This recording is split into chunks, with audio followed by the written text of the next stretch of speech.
This is Inside the Wolf's Den, an entrepreneurial journey with Shawn and Joni Wolfswinkel. Welcome back to Inside the Wolf's Den with your hosts, Shawn and Joni Wolfswinkel. Today we have another episode Inside the Wolf's Den for you. And actually, Shawn, we're matching today. Just noticed that. We think alike, I guess. Oh, wow. So before we get started, I did want to mention why my face looks like this, but... I didn't punch him, guys. I promise. Just kidding. Joni beat me before. No.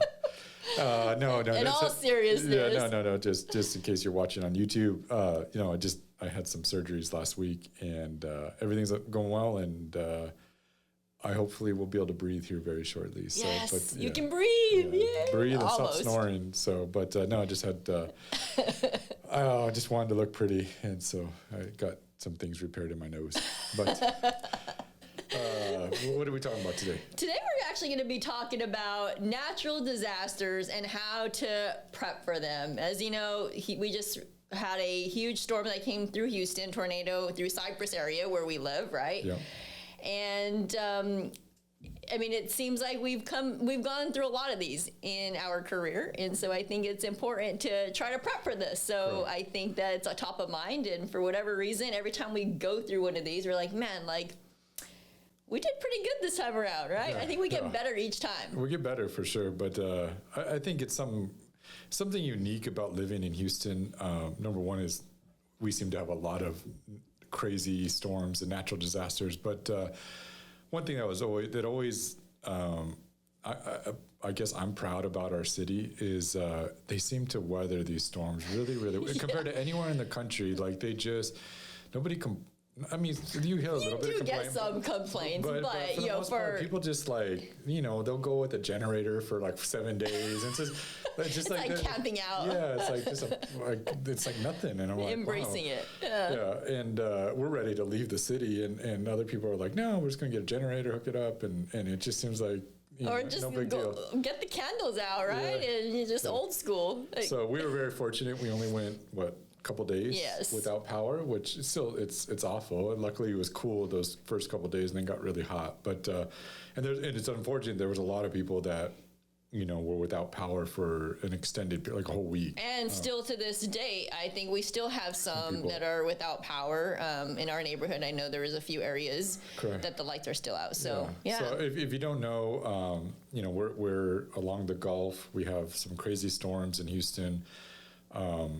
But this last one was really only an hour-long storm that came through, but it brought tornadoes, it brought high winds, some rain. But it was the craziest part. It toppled major power line, like the real big ones.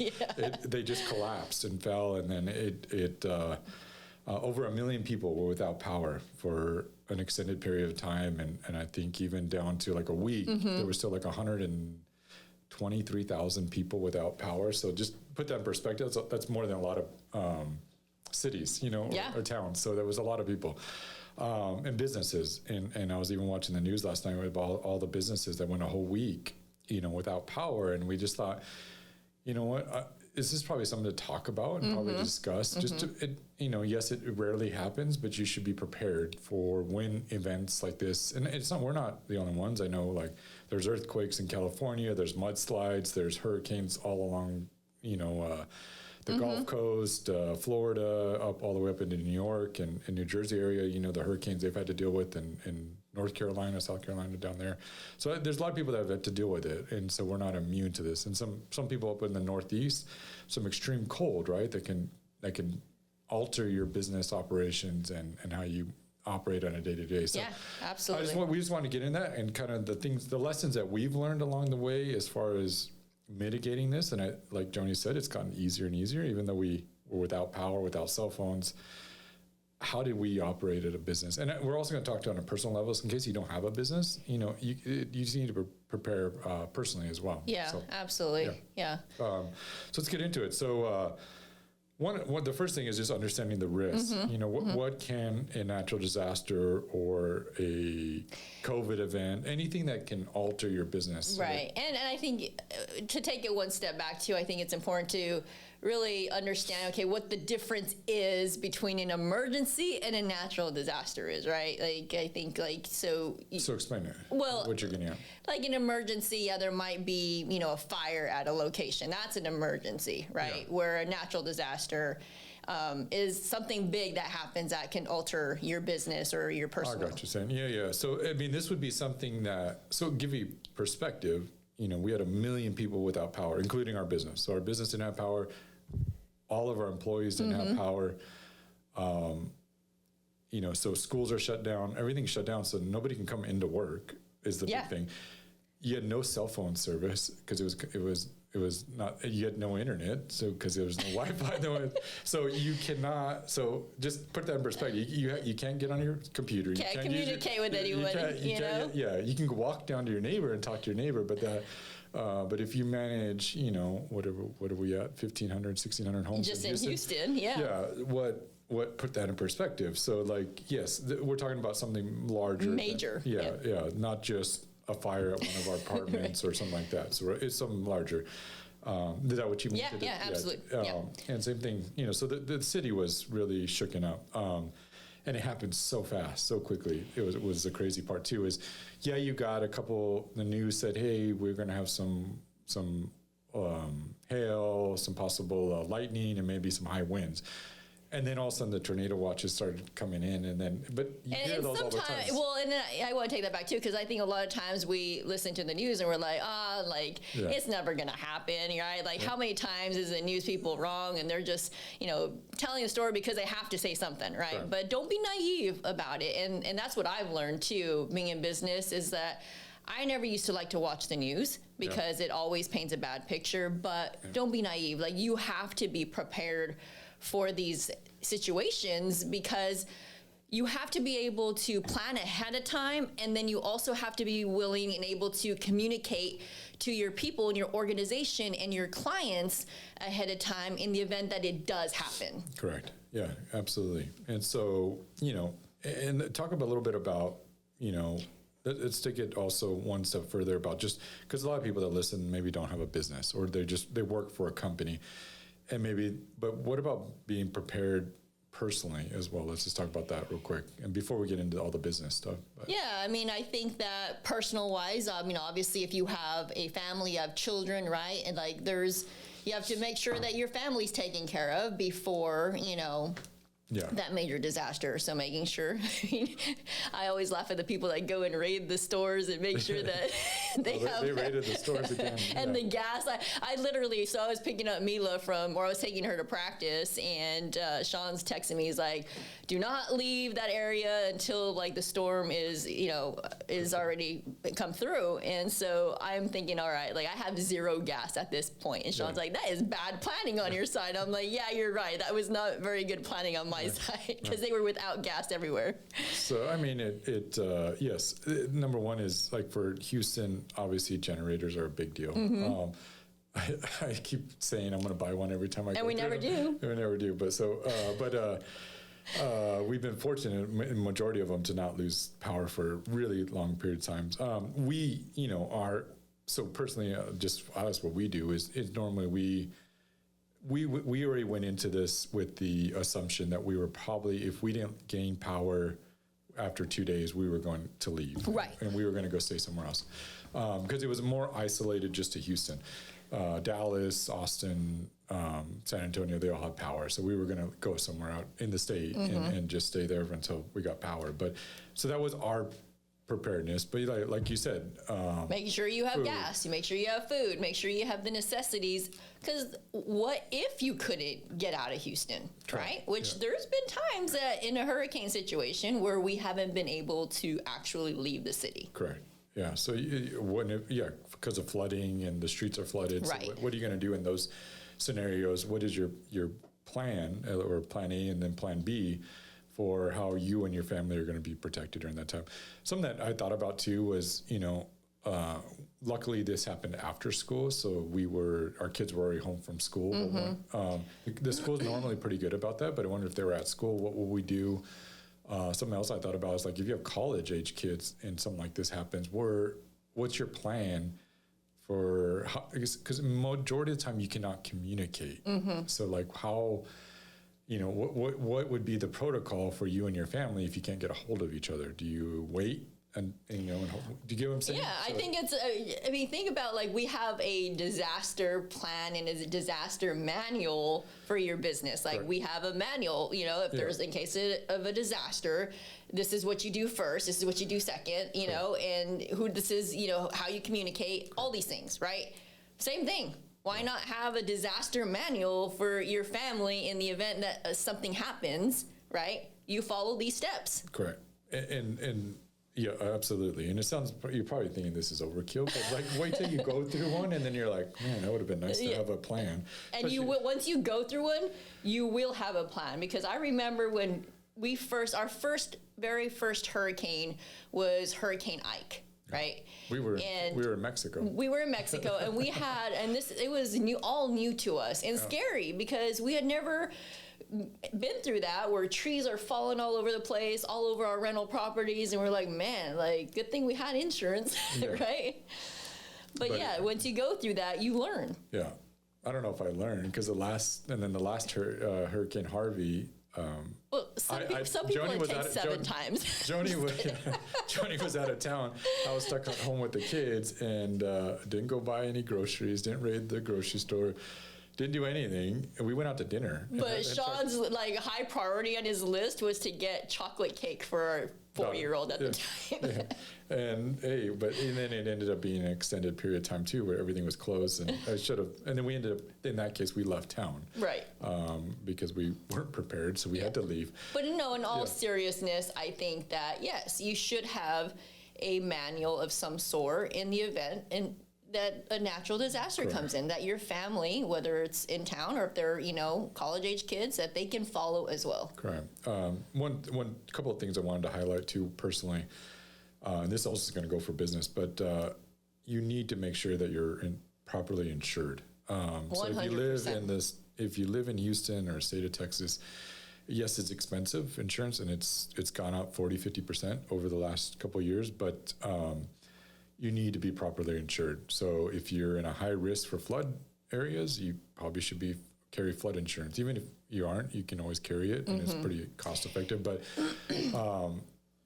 and then insured in Houston, you got to be insured for high winds and hail, right? And and hurricanes and named storms. And that's a great point. I think you nailed it there. And for those that are listening and are property managers, right, and you're managing properties for other people, making sure that your clients have insurance, right? Because you don't want to go through a situation and then you be responsible for it. So additionally, making your property management company as additionally insured, right? Correct. And then also having your tenants, making sure that your tenants have insurance, because I don't know how many times, and I don't think they're going to cover it, but I had tenants, hey, my groceries, spoiled, I need reimbursement on my groceries. Yeah. I'm like, well, good luck with that, but here's your insurance. You can, see if they will reimburse you. I doubt it, but point is though, making sure that your tenants have renters insurance. I mean, for their contents, that's great for them, but mainly for the liability on your side. Correct.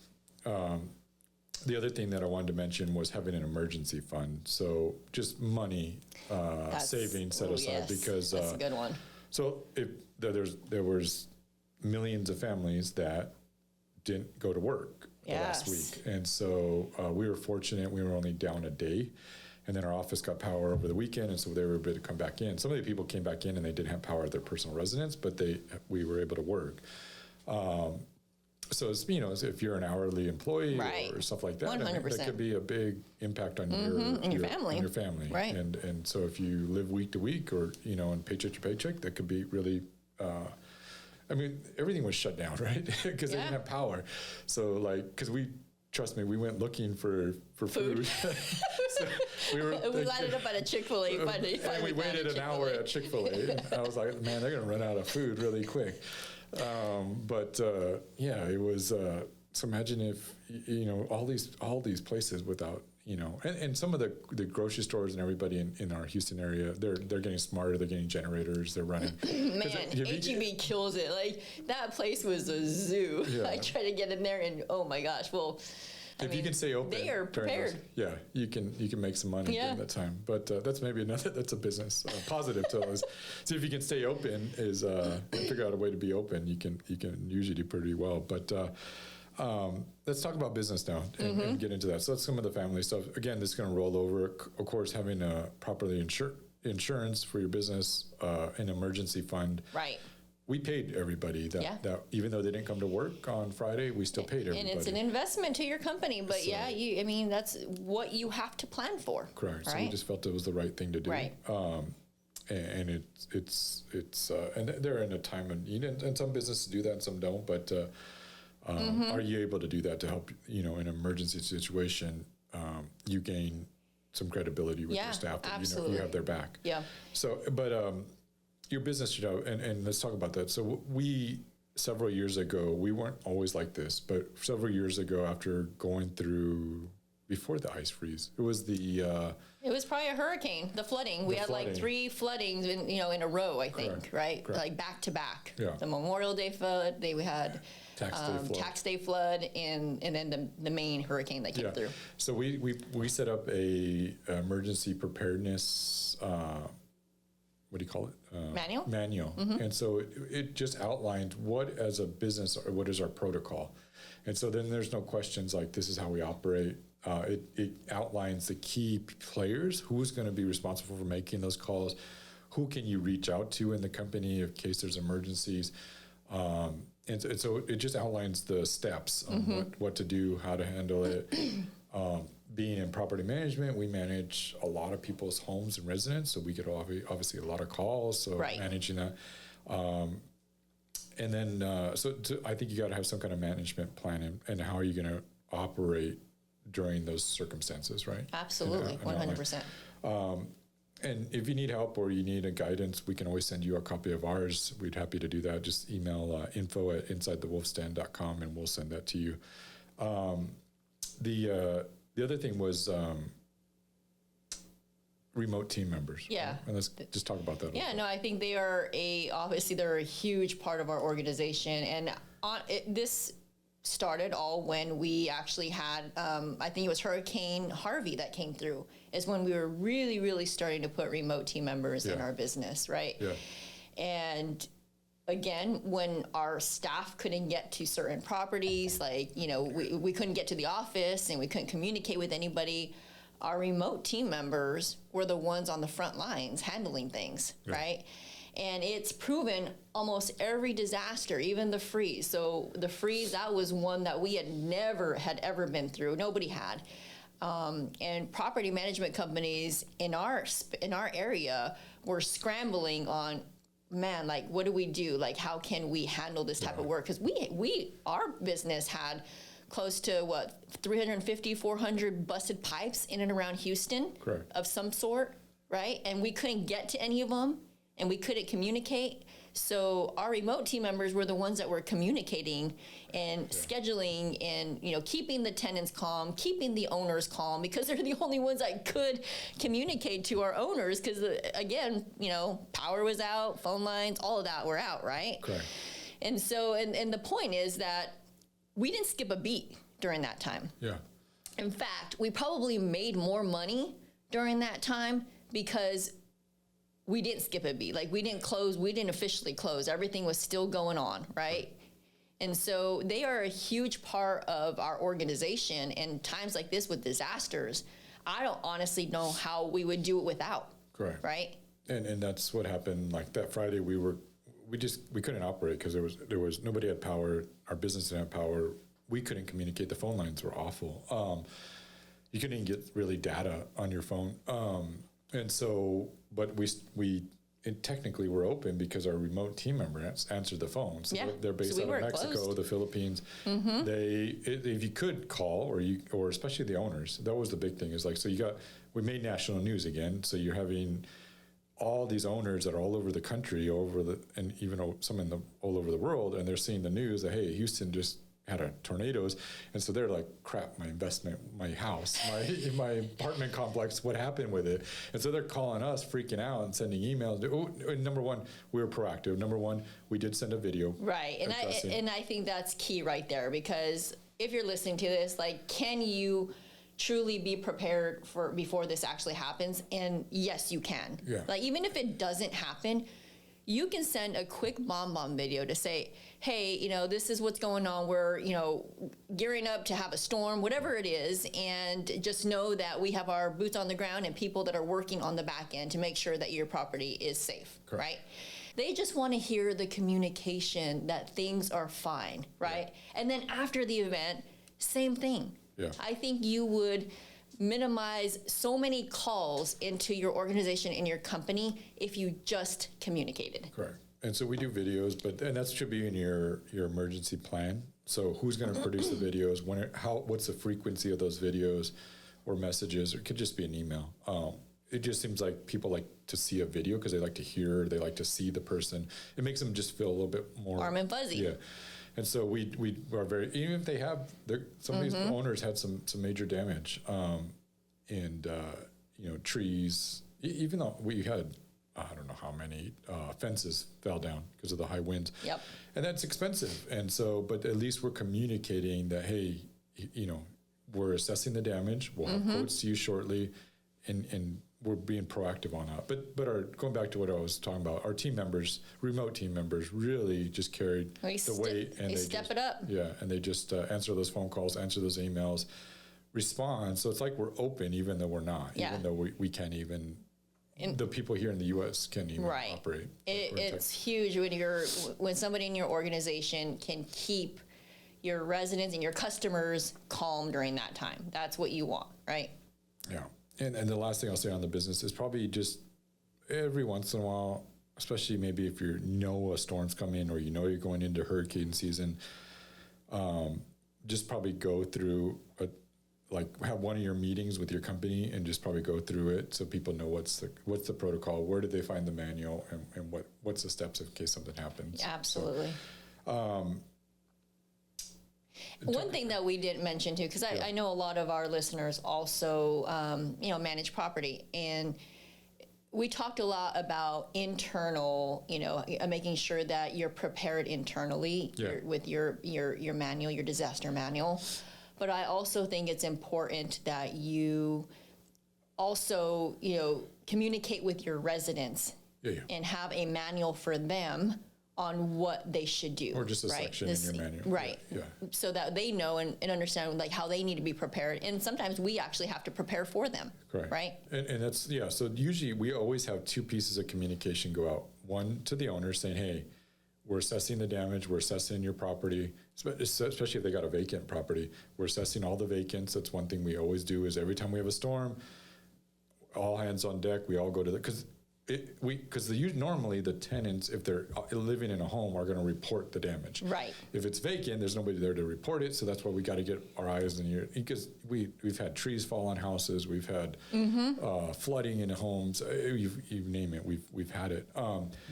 And so you had to assess those damages. And then we have another piece of communication that goes out to the residents saying, hey, we're getting your work orders, we're aware of them.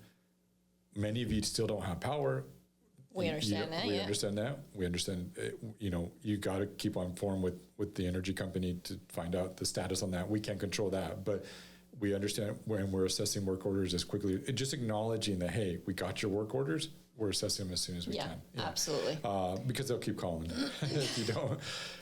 And same thing with owners. And sometimes they just want to be heard, guys. Yeah. They're going through things. I mean, if they're, have issues in their personal life, they show them empathy, right? Yeah. Even though, sometimes you're everybody's going through the same thing, right? Yeah. But that's what they want. Yeah. Just to be heard at both sides. So any last, I think we went through some case studies and success stories. Yeah, I think so. I think the last part is just be proactive.